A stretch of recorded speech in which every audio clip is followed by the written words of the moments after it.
చెల్లెనా చూన్న పన్నసి పాలేసిన చీరపాలు ఎత్తాను. ఎప్పుడమ్మా? ఇవాళ ఎత్తా, రేపు ఇస్తా. ఇవాళ తీసుకొని పో, వేసినాక తీసుకొని పోరా అదక్క.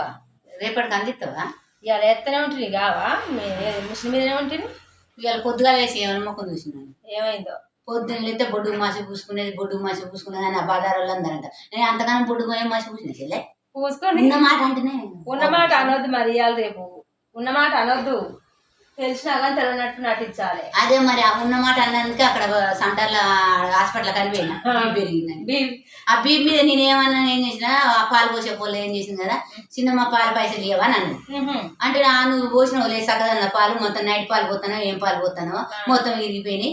ఇరిగి నేను ఆకాడికి అనుకున్నా. ఇప్పుడు 10 రోజుల పాలు నేను ఉంచిన అల్లగిన్ని చాయ్ పోసుకుంటే 1/2 లీటర్ ఒక్కదాన్ని ఏం దాలని ఇగురం చేసిన.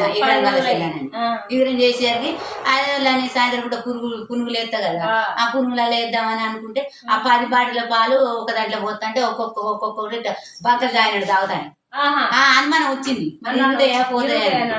మరి మరి సాయంత్రం పాలు బర్రె పాలు సాయంత్రం పాలు పోతాయి గట్టుండవు చెల్లె కాదు.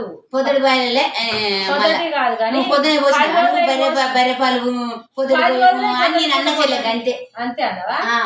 సాయంత్రం పోసినావు పొద్దుడి పోయేవైతే ఆ బంకలు తాగినట్టు తాగే ఆ పాలు ఇరిగే లీటర్ పాలు తిననైతే తాగనైతే లీటర్ పాలు ఆ బుజ్జి నీకు పోసేకే నీ 1/2 లీటర్ లీటర్ అని చేసిన ఆ బుజ్జి అడగలేదా నేను అడిగింది.